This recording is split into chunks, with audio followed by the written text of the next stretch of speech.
Hello guys, hope आप लोग अच्छे होंगे। जय श्री राम, जय हनुमान जी। तो आज मैं पढ़ने वाली हूँ श्री रामचरितमानस सुंदरकांड का अगला पार्ट। तो अगर आप लोग ने मेरा पिछला ब्लॉग नहीं देखा है तो आप जाके देख सकते हैं, मैंने यहाँ तक पढ़ लिया था। तो आज हम यहाँ से शुरू करते हैं पढ़ना सुंदरकांड। आइए पढ़ते हैं। अगर मेरे से कोई गलती हो तो मुझे कमेंट करके ज़रूर बताइएगा कि मैं सही पढ़ रही हूँ या गलत पढ़ रही हूँ। जय श्री राम। तुरत नाई लक्ष्मण पथ माथा, चले दूत बरनत गुण गाथा। कहत राम जसु लंका आए, रावण चरण शीस तिन्ह नाए। इसका अर्थ यहाँ पे ये लिखा हुआ है, लक्ष्मण जी ने चरणों में मस्तक नवाकर श्री राम जी के गुणों की कथा वर्णन करते हुए दूत तुरंत ही चल दिए। श्री राम जी का यश कहते हुए वे लड़ाकों में आए और उन्होंने रावण के चरणों में सिर नवाया। बिहसी दसानन पूछी बाता, कहसी न सकू अपनी कुशलाता। पुनि कहू खबरी विभीषण केरी, जाही मृत्यु आई अति नेरी। इसका अर्थ यहाँ पे ये लिखा हुआ है, दशमुख रावण ने हंसकर बात पूछी, अरे शुक अपनी कुशल क्यों नहीं कहता। फिर उस विभीषण का समाचार सुना, मृत्यु उसके अत्यंत निकट आ गई है। करत राज लंका सठ त्यागी, होई जब कर कीट अभागी। पुनि कहू भालू की कटकाई, कठिन काल प्रेरित चल आई।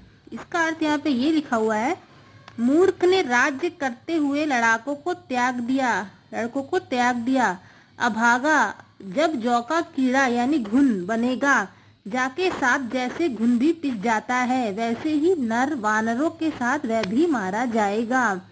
फिर भालू और वानरों की सेना का हाल क्या है, जो कठिन काल की प्रेरणा से यहाँ चली आई है। जिनके जीवन कर रखवारा, भयउ मृदुल चित सिंध विचारा। कहू तपसिन के बात बहोरी, जिनके हृदय तास अति मोरी। इसका अर्थ यहाँ पे ये लिखा हुआ है, और जिनके जीवन का रक्षस कोमल चित्त वाला बेचारा समुद्र बन गया है। अर्थात उनके और राक्षसों के बीच में यदि समुद्र ना होता तो अब तक राक्षस उन्हें मारकर खा गए होते। फिर उन तपस्वियों को बात बता, जिनके हृदय में मेरा बड़ा डर है। कि भाई भेंट की सिरी, गए श्रवण सुजसु मुनि मोर। कहसी न रपु दल तेज, बल बहुक चकित चित तोर। इसका अर्थ यहाँ पे ये लिखा हुआ है, उनसे तेरी भेंट हुई या वे कानों से मेरा सुयश सुनकर ही लौट गए। शत्रु सेना का तेज और बल बताता क्यों नहीं, तेरा चित्त बहुत ही चकित यानी भौचक्का सा हो रहा है।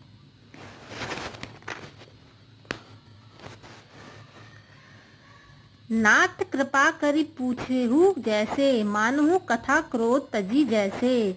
मिला जाई जब अनुज तुम्हारा, जात ही राम तिलक ते ही सारा। इसका अर्थ यहाँ पे ये लिखा है, दूत ने कहा, हे नाथ आपने जैसे कृपा करके पूछा है वैसे ही क्रोध छोड़कर मेरा कहना मानिए, मेरी बात पर विश्वास कीजिए। जब आपका छोटा भाई श्री राम जी से जाकर मिला, तब उसके पहुँचते ही श्री राम जी उसको रास तिलक कर दिया। रावण दूत हमनी सुनी काना, कपनी बाधी दीने दुख नाना। सर्वन नासिका काटे लागे, राम शपथ दीने हम त्यागे। इसका अर्थ यहाँ पे ये लिखा हुआ है, हम रावण के दूत हैं, यह कानों से सुनकर वानरों ने हमें बांधकर बहुत कष्ट दिए, यहाँ तक कि वे हमारे नाक कान काटने लगे।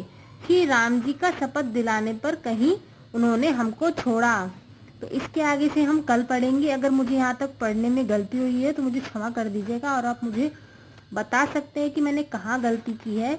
आप लोग भी सुंदरकांड डेली पढ़िए, एक थोड़ा ही पढ़िए पर पढ़िए ज़रूर, इससे घर में बहुत लाभ होता है। जय श्री राम, जय हनुमान जी।